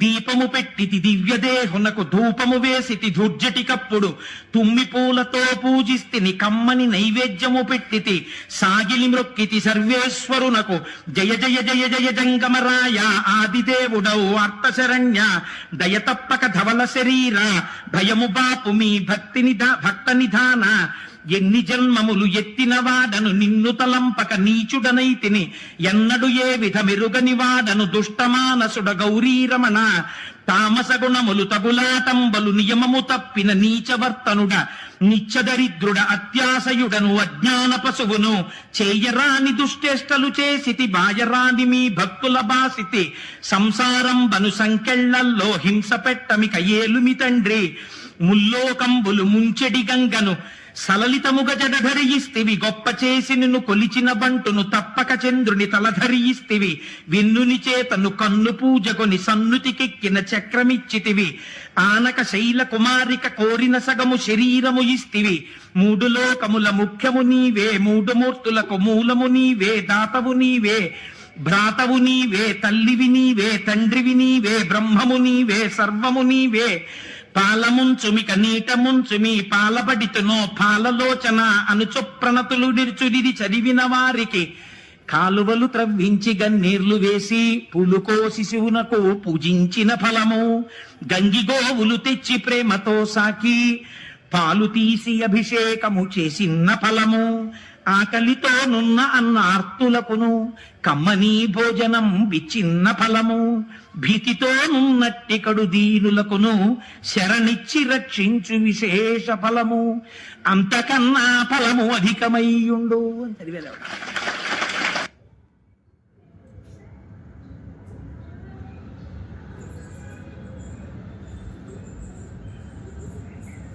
అందరికన్నా ముందు పుట్టినవాడు ఆయన పుట్టినవాడు ఏమిటి ఉన్నవాడు ఆయన అన్ని వెళ్ళిపోయిన తర్వాత